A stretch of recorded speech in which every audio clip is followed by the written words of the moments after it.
বিসমিল্লাহির রহমানির রহিম। আসসালামু আলাইকুম।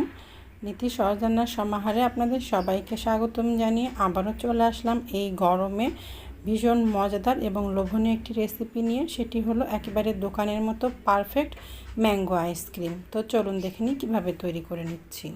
তো এখানে আমি 1.5 কাপ পরিমাণ আমের টুকরা নিয়ে নিয়েছি। এখন আমি ব্লেন্ডারে এটি ব্লেন্ড করে নিচ্ছি কোনো রকম পানি ছাড়াই। তো দেখেন ব্লেন্ড করে নিয়েছি, কতটা সুন্দর স্মুথভাবে ব্লেন্ড হয়ে গেছে। এর মধ্যে আর কোনো রকম দানা ভাবটা নাই। আর আমি কিন্তু আঁশ যুক্ত কোনো আম নিই নাই। আমটা এমনভাবে আমটা নিয়েছি যে আমি কোনো রকম কোনো আঁশ নেই। আর আমটা কিন্তু খুবই মিষ্টি ছিল। টক আম এখানে ব্যবহার করলে কিন্তু আইসক্রিমটা খুব একটা ভালো হবে না। তো এখন এখানে আমি একটি পাত্র নিয়ে নিয়েছি। এই পাত্রটা কিন্তু অনেক মোটা কাচের বা ওভেন প্রুফ পাত্র। এটি আমি আগের থেকে ডিপ ফ্রিজে রেখে ঠান্ডা করে নিয়েছিলাম। আর এখানে আমি একটি ইলেকট্রিক বিটার নিয়ে নিয়েছি। আর অবশ্যই কিন্তু পাতলা কাচের বা ওভেন প্রুফ কাচের হলে কিন্তু ডিপ ফ্রিজে রাখবেন না, তাহলে কিন্তু কাচটা ফেটে যাওয়ার সম্ভাবনা থাকবে। চাইলে এখানে আপনারা স্টিলের পাত্রটাও ব্যবহার করতে পারেন বা অ্যালুমিনিয়ামের পাত্রটাও ব্যবহার করতে পারেন। আগের থেকে ফ্রিজে রেখে একটু ঠান্ডা করে নিলে হুইপিং ক্রিমটা সহজেই ক্রিম তৈরি করা যাবে। তো এখানে আমি ট্রপিক্যাল হুইপিং ক্রিমটা ব্যবহার করেছি। আর এই হুইপিং ক্রিমটার দামও খুব একটা বেশি না, প্রায় 220 কি 230 টাকা হবে। আর এই ক্রিমটা কিন্তু ফ্রিজের ডিপে রেখে সংরক্ষণ করা যায়, যেটা কিনা ভিভো হুইপিং ক্রিমটা ডিপ ফ্রিজে রেখে সংরক্ষণ করা যায় না। আমার কাছে এটাই সহজ মনে হয়, আর এই ক্রিমটার দামও অনেকটাই কম মনে হয়। এই জন্য আমি এই হুইপিং ক্রিমটাই ব্যবহার করেছি। আপনারা চাইলে আপনাদের পছন্দ মতো যে কোনো হুইপিং ক্রিমটা ব্যবহার করতে পারেন। এখানে আমি 2 কাপ পরিমাণ হুইপিং ক্রিম ব্যবহার করেছি। আর এই হুইপিং ক্রিমটা কিন্তু ভ্যানিলা ফ্লেভারের, আর এতে কিন্তু মিষ্টির পরিমাণটাও থাকে। খুব একটা চিনি যদি আপনারা কেউ না দিতে চান তো কোনো অসুবিধা নাই, চিনি না দিলেও চলবে। তবে আমি সামান্য একটু চিনি এখানে ব্যবহার করেছি, সেটা আপনাদেরকে আমি পরে দেখিয়ে দিব। আর আমার এই হুইপিং ক্রিমটা কিন্তু ডিপ ফ্রিজে ছিল, ডিপ থেকে বের করে নর্মাল করে নিয়েছিলাম, তারপরে আবারও একটু নর্মাল ফ্রিজে রেখে বেশি করে ঠান্ডা করে নিয়েছি।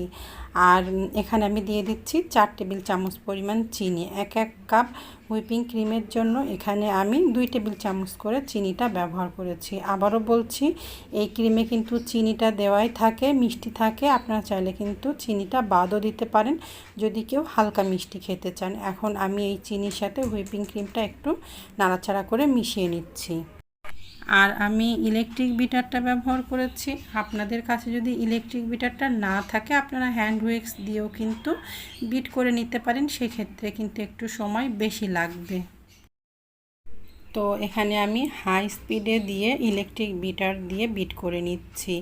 আর একেবারে দোকানের মতো পারফেক্টভাবে এই ম্যাঙ্গো আইসক্রিমটা তৈরি করতে চাইলে আপনারা আমি যেভাবে দেখিয়ে দিচ্ছি, যেভাবে বলে দিচ্ছি ঠিক একইভাবেই করবেন, তাহলেই দেখবেন যে আপনাদের আইসক্রিমটাও একেবারে পারফেক্টভাবে তৈরি হবে আর একেবারে দোকানের মতো স্বাদ পাবেন।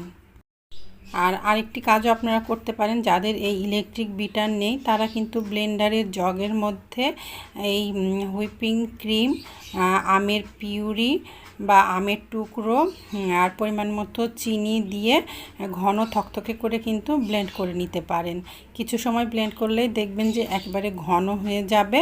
তখন কিন্তু আপনারা দেখলে বুঝতে পারবেন যে এটি হয়ে গেছে। তখন আপনারা সেটি আইসক্রিমের জন্য একটি পাত্রে ঢেলে সেট করে দিতে পারেন।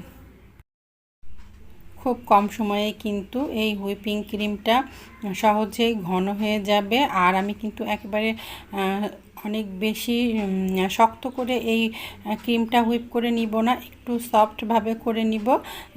যেমনটা কেক ডেকোরেশনের জন্য ক্রিমটা করা হয় ঠিক তেমনটা না, তার থেকে একটু সফট হবে। আমি আপনাদেরকে কিন্তু বারে বারে দেখিয়ে দিব যে কি অবস্থা। দেখেন একদম ঘন হয়ে এসেছে, কিন্তু একেবারে আইসক্রিম তৈরির মতো হয় নাই, কারণ দেখেন উঁচু করে ধরলে কিন্তু সহজেই পড়ে যাচ্ছে। তার মানে এখনও পর্যন্ত পারফেক্টলি হয় নাই, আরও কিছুটা সময় লাগবে। আমি কিন্তু আপনাদেরকে দেখিয়ে দিব মাঝে মাঝে। তো দেখেন এবার কিন্তু আমার পারফেক্টভাবে তৈরি হয়ে গেছে। দেখেন আপনারা দেখেই বুঝতে পাচ্ছেন এটা কিন্তু উঠে আসছে, কিন্তু একেবারে শক্ত হয়ে লেগে নাই, যেমনটা কেকের ক্রিমটা আমরা তৈরি করি। দেখেন এভাবে একটু উঁচু করলে একটু এটা বসে যাচ্ছে বা পড়ে যাচ্ছে, ঠিক এমনভাবে আপনারা ক্রিমটা তৈরি করে নেবেন। আর এভাবে ক্রিমটা তৈরি করলেই কিন্তু আইসক্রিমটা একেবারে পারফেক্টভাবে তৈরি হবে। আমি একটু চামচ দিয়ে আপনাদেরকে তুলে দেখিয়ে দিচ্ছি। এভাবে যখন চামচ দিয়ে উঁচু করবেন দেখবেন যে চামচের থেকে পড়ে যাচ্ছে, তার মানে ক্রিমটা একেবারে পারফেক্ট হয়েছে। একেবারে চামচের গায়েও লেগে থাকছে না, আবার একেবারে খুব দ্রুতও পড়ে যাচ্ছে না, হালকাভাবে পড়ে যাচ্ছে। তো এখন এর সাথে আমি মিশিয়ে নিচ্ছি যে ম্যাঙ্গো পিউরিটা আমি তৈরি করে নিয়েছিলাম। 1.5 কাপ আমের থেকে ম্যাঙ্গো পিউরি হয়েছে আমার 1 কাপ পরিমাণ। তো আমি এখানে ঢেলে দিলাম, সামান্য একটু রেখেছি, শেষে আমি একটু ব্যবহার করব। এখন ক্রিমের সাথে আমি চামচ দিয়ে নাড়াচাড়া করে এই ম্যাঙ্গো পিউরিটা মিশিয়ে নিচ্ছি। আর যারা এ পর্যন্ত এখনও ধৈর্য ধারণ করে আমার রেসিপিটি দেখেছেন তারা অবশ্যই ভালো লাগলে একটি লাইক করে দিবেন। তো আমি খুব ভালো মতো ম্যাঙ্গো পিউরিটা এই ক্রিমের সাথে মিশিয়ে নিয়েছি। এখানে আমি 1/4 চা চামচ পরিমাণ ম্যাঙ্গো এসেন্সটা দিয়ে দিচ্ছি। এটা যদি আপনারা ঘরোয়াভাবে তৈরি করতে চান ম্যাঙ্গো আইসক্রিমটা, তাহলে কিন্তু ম্যাঙ্গো এসেন্সটা না দিলেও কোনো অসুবিধা নাই। আমি একেবারে দোকানের যে ম্যাঙ্গো আইসক্রিমের যে স্বাদটা, যে ফ্লেভারটা আসে সেইভাবেই তৈরি করতে চাচ্ছি, এই জন্য আমি এখানে একটু ম্যাঙ্গো এসেন্স ব্যবহার করেছি। আমি আবারও বলছি এটি অপশনাল, না ব্যবহার করলেও কোনো অসুবিধা নাই। এখন আমি এই ক্রিমের সাথে ম্যাঙ্গো এসেন্সটা খুব ভালো মতো মিশিয়ে নিচ্ছি। তো খুব ভালো মতো মিশ্রণটা তৈরি করা হয়ে গেছে। এখন আমি একটি বড় বক্সের মধ্যে আর ছোট ছোট 2টি আইসক্রিমের কাপের মধ্যে এটি ঢেলে নিচ্ছি।